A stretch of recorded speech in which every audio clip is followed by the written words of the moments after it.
시청자 여러분 안녕하십니까? 뉴스데스크 이어서 광주에서 전해드립니다. 한지붕 두 가족, 최근 바른정당과의 통합을 놓고 갈등을 빚는 국민의당 내홍 사태를 단적으로 표현하는 말인데요. 안철수 대표와 박지원 의원은 오늘도 날선 대립각을 이어가는 등 내홍 사태가 서서히 결별 수순으로 치닫고 있습니다. 보도에 한신구 기자입니다. 여수 국제 마라톤 대회에서 만난 국민의당 안철수 대표와 박지원은 악수와 함께 몇 마디 인사만 나눴을 뿐 냉랭한 분위기 속에 속마음은 달랐습니다. 그럼 저 뛰러 가겠습니다. 네. 안 대표는 전당원 투표를 통해 75%가 통합에 찬성했고 여론조사에서도 바른정당과 힘을 합치면 시너지 효과가 있다는 게 입증됐다며 통합을 강행할 뜻을 거듭 내비쳤습니다. 정치인은 그리고 정당은 당원과 국민들의 뜻에 따르는 것이 도리 아니겠습니까? 나머지는 다 형식적인 절차일 뿐입니다. 반면 박지원 의원은 안철수 대표가 거짓말만 하고 통합을 밀고 나가면서 당내 갈등의 골이 훨씬 깊어지고 있다며 통합 반대파를 중심으로 한 분당 가능성을 시사했습니다. 얼마나 많은 지방선거 준비자들이 갈등하고 초조하게 기다리고 있는가, 이것을 생각해서 개혁신당의 창당을 추진하기 때문에 지금 현재로는 병행이고.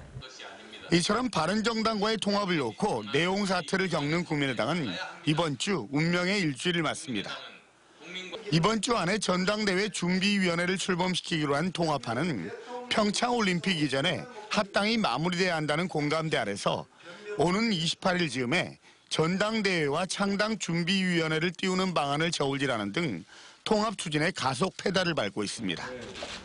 반면 국민의당 지키기 운동본부 등 통합 반대파는 전당대회를 무산시킨다는 의지를 거듭 천명하면서 이번 주 광주를 시작으로 각 지역을 돌며 당원 간담회를 갖는 등 새 규합을 위한 여론전에 힘을 쏟고 있습니다. 찬반 양측이 각자의 길을 고수하면서 국민의당 내용은 이제 서서히 결별 수순을 밟아가고 있습니다. MBC 뉴스 한신구입니다. 더불어민주당의 광주 전남 시도당 권리당원이 모두 11만여 명으로 확정됐습니다.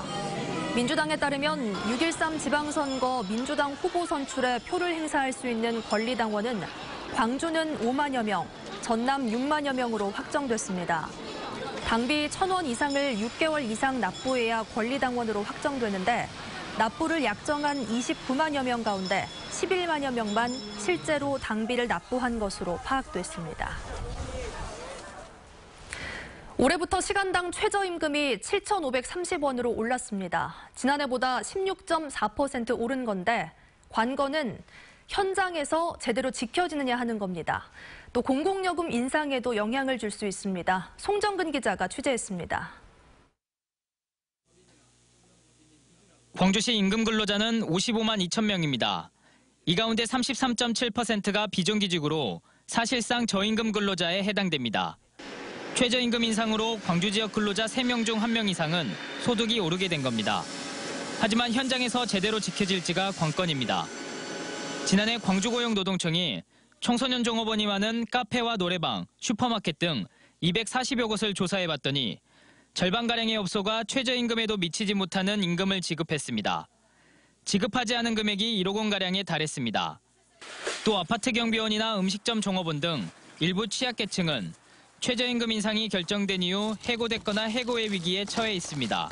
최저임금 인상 때문에 지금 몇몇 아파트에서 해고 문제가 지금 발생하고 있고 인원을 감축하겠다고 이렇게 나오는 아파트가 꽤 많이 발생하고 있습니다. 영세한 기업들은 최저임금 인상에다 비정규직의 정규직화, 근로시간 단축이 함께 추진되면서 어떻게 해야 할지 자구책 마련에 비상이 걸렸습니다.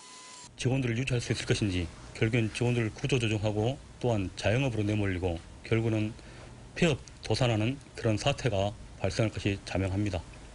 최저임금 인상이 공공요금 인상으로 이어질 수도 있습니다. 광주 택시운송사업조합은 기본요금을 지금보다 28% 오른 3,600원으로 올려달라고 광주시에 건의했고 일선 식당과 목욕탕 등 소비업계도 인건비 부담 탓에 요금 인상에 나설 것으로 보여 서민들의 생활 물가도 오르지 않을까 우려됩니다. MBC 뉴스 송정근입니다. 경찰이 가초로 3번 자살 기도를 한 여고생을 구조했습니다. 광주 북부경찰서에 따르면 지난해 12월 말 17살 A양이 학교가 끝난 뒤 집에 들어오지 않았다는 신고가 접수됐습니다. 수사에 나선 경찰은 자살 사이트 검색 사실과 방 안에서 번개탄 등을 발견해 대구경찰과 공조 수사를 벌였고 나흘 만에 A양의 위치를 추적해 구조했다고 밝혔습니다. 최근 성적 등을 비관한 A양은 자살 사이트에서 만난 사람들의 집인 대구로가 3차례 자살 기도를 했지만 모두 실패한 것으로 드러났습니다. 경찰이 담뱃불 실화로 3남매를 숨지게 한 친모를 내일 검찰에 송치합니다. 광주 북부경찰서는 담뱃불을 제대로 끄지 않아 아파트에 불을 내 4살, 2살 아들과 15개월 딸을 숨지게 한 혐의로 구속된 22살 정모 씨를 내일 기소 의견으로 검찰에 송치할 예정이라고 밝혔습니다.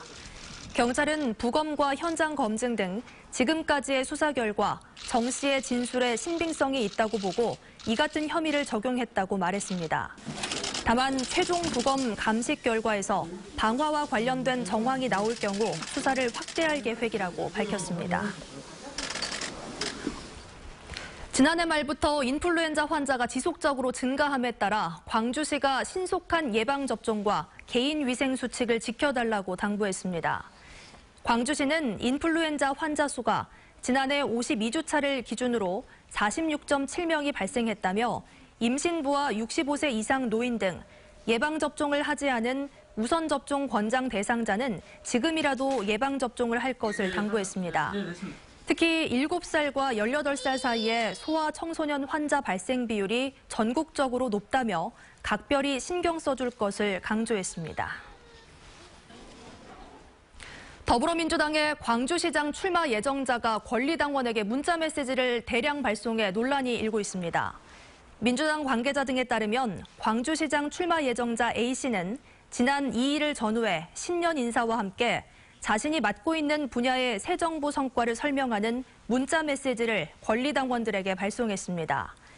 명단 유출 의혹을 제기한 상대 출마 예정자들은 당 윤리위 제소와 법적 대응을 검토하는 것으로 알려졌고 시당은 경위 파악에 나섰다고 밝혔습니다. 5.18 안매장 의심 지역 발굴 조사가 올해도 계속됩니다. 5.18 기념재단은 이번 주부터 옛 광주교도소 북쪽 담장 주변 테니스장 일대에 5m 정도를 매립된 흙을 걷어내는 작업을 진행한다고 밝혔습니다. 사전 작업 성격인 터파기가 끝나면 2월 말 또는 3월 초부터 본격적인 발굴 조사에 나설 예정입니다. 5.18 기념재단은 지난해 옛 교도소와 화순 너릿재 등 5.18 희생자 안매장 의혹이 제기됐던 곳에 대한 발굴 작업을 벌였지만 성과를 거두진 못했습니다. 광주에서 처음으로 설계 공모를 거친 아파트가 선보일 전망입니다. 광주시는 광주시 서구 호남대 쌍촌 캠퍼스 아파트 건립 사업에 주변과 조화를 살려 건축물을 짓는 설계 공모제를 적용하기로 했다고 밝혔습니다. 쌍촌 캠퍼스는 부지 일부를 공적 개발을 위해 내놓고 아파트를 지을 수 있도록 도시계획을 변경하는 공공기여제로 아파트 건립 사업이 진행되고 있습니다.